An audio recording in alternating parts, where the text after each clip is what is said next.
Hello అండి, ఈరోజు మనం పలావ్ రైస్ చేసుకోబోతున్నాం. ముందుగా మసాలా వేసేస్తున్నాం.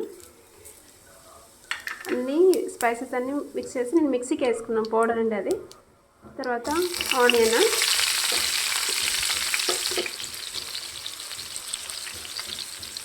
ఇది కొంచెం ఆనియన్ కొంచెం బ్రౌన్ కలర్ వచ్చే వరకు వేయించేస్తున్నాం.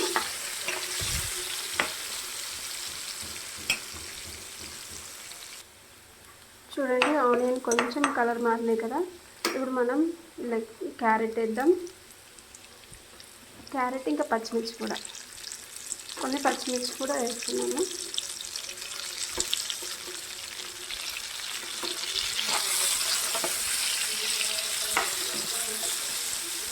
కొంచెం అల్లం పేస్ట్,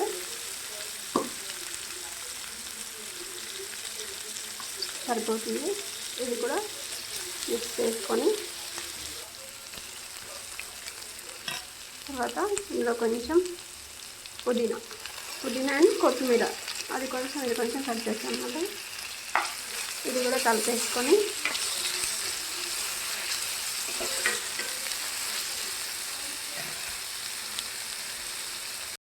ఇప్పుడు ఇందులో కొంచెం నెయ్యి,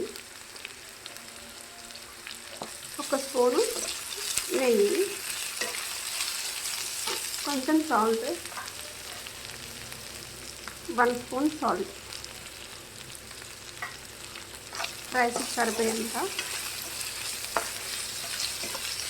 ఇవి కొంచెం వేగాక మనం ఇది రైస్లో వేసేసుకున్నాం.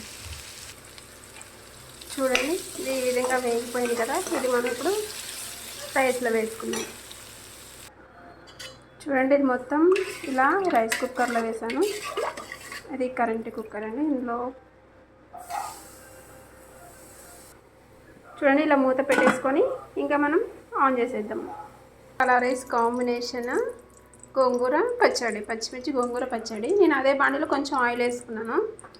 ఇప్పుడు ముందుగా పచ్చిమిరపకాయలు వేస్తున్నాను. ఇవి కొంచెం వేగాలి. కొంచెం వేగాక మనం గోంగూర వేసేద్దాం. పలావ్ రైస్ గోంగూర పచ్చడి కాంబినేషన్ చాలా బాగుంటుందండి. ఒకసారి ట్రై చేయండి. కొత్తగా ఈ ఛానల్ ఎవరైనా చూస్తున్నట్లయితే ప్లీజ్ లైక్ చేయండి, షేర్ చేయండి, సబ్స్క్రైబ్ చేసుకోండి. Thank you. చూడండి, ఇది కొంచెం వేగాయి కదా. ఇప్పుడు ఇందులో మనం గోంగూర వేసేద్దాం.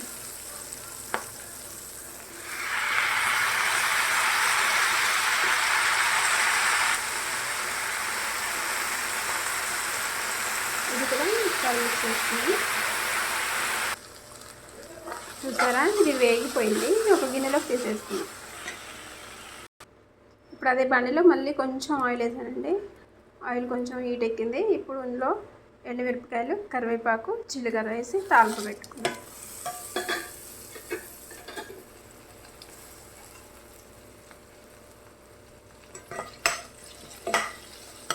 ఇది కొంచెం వేగాలి. చూడండి, తాలింపు వేగిపోయింది కదా. ఇప్పుడు మనం స్టవ్ ఆఫ్ చేద్దాం. ఈ పచ్చడి మీరు రోట్లో కావాలంటే రుబ్బుకోవచ్చు, లేదంటే మిక్సీకి వేసుకోవచ్చు. నేను ఇందులోకి వెల్లుల్లిపాయలు ఒక 4, కొంచెం పసుపు వేస్తున్నాను. పసుపు తర్వాత కొంచెం సాల్ట్ అండి. సాల్ట్ వేసి నేను లైట్గా కోర్స్గా గ్రైండ్ చేసుకుంటాను మిక్సీకి. చూడండి, మిక్సీలో ఈ విధంగా గ్రైండ్ చేసుకోండి, మరి మెత్తగా వేయద్దు. ఇలా ఉంటే బాగుంటుంది. ఇప్పుడు దీన్ని మనం పోపులో వేసేసుకున్నాం. ఇప్పుడు ఇందులోనే మనం చిన్నగా కట్ చేసుకున్నాం ఆనియన్స్, పచ్చి ఉల్లిపాయలు. ఓకే, ఇవి కూడా తింటా ఉంటే అక్కడక్కడ తగులుతూ ఉంటాయి కదండి, బాగుంటాయి పచ్చడిలోకి. ఇది మనం మంచిగా ఒకసారి మిక్స్ చేద్దాం. చూడండి, ఈ విధంగా కలిపేసాను. ఇప్పుడు దీన్ని మనం డిష్ అవుట్ చేసుకుందాం. చూసారా, గోంగూర పచ్చడి. ఇది పలావ్ రైస్లోకి బాగుంటుంది. రైస్ ఎంత వరకు వచ్చిందో ఒకసారి చూద్దాం. చూడండి, మనకి రైస్ కూడా అయింది.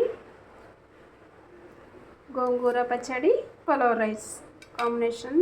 ఒకసారి మనం టేస్ట్ చేసి ఎలా ఉందో చెప్తాను.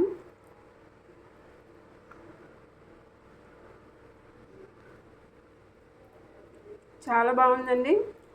మీరు కూడా ఒకసారి ట్రై చేయండి. ప్లీజ్ లైక్ చేయండి, షేర్ చేయండి, సబ్స్క్రైబ్ చేసుకోండి. Thank you for watching.